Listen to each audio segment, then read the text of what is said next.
صلي على الحبيب قلبك كتير. تعالوا بينا هنعمل اهم تفريزات رمضان. وطبعا غير رمضان طول السنه بيبقى لازم يكون عندنا الصلصه موجوده عندنا في الفريزر. جبت هنا الطماطم وبعد كده غسلتها كويس زي ما انتم شايفين كده. انا هنا لا هقطعها ولا هشيل الجزء اللي هو فوق، لاني ببقى منقيه الطماطم واحده واحده ومتاكده ان هي ما فيهاش اي حاجه خالص. زي ما انتم شايفين كده بغسلها كويس جدا، وبعدين هنا بقى اصفيها بالطريقه دي. تمام كده. بعد ما غسلتها حطيتها هنا بقى في الحله، وحطيت هنا كوبايه مليانه من الميه وحطيتها على البوتاجاز زي ما انتم شايفين. الحله طبعا مليانه زي ما انتم شايفين كده ما شاء الله. بدات هنا اسيبها لحد ما تغلي وغطيت عليها. بعد كده بتنزل كميه ميه كتيره، بتخلص من جزء من الميه كده وبسيب شويه ميه صغيرين.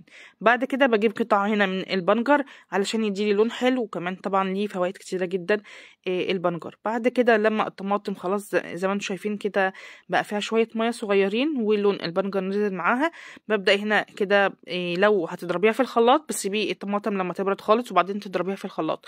لو عندك هاند بلندر تقدري ان انت تضربيها بالطريقه كده بالهاند بلندر، بيكون طبعا اسهل واسرع. هي زي ما انتم شايفين لسه على البوتاجاز وانا شغاله فيها ضرب كده بالشكل ده. تمام كده.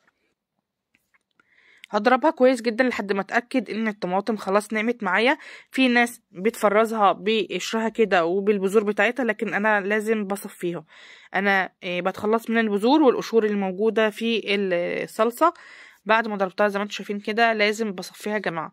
لما بتصفيها بتكون يعني احسن طبعا وافضل، عشان ما فيش الحاجات دي تكون موجوده في الاكله او الطبخه اللي احنا بنبقى عاملينها وتضايقنا، او في شكل الطبق اللي احنا بنقدمه. زي ما انتم شايفين كده انا اتخلصت من القشور والبذور الموجوده في الطماطم.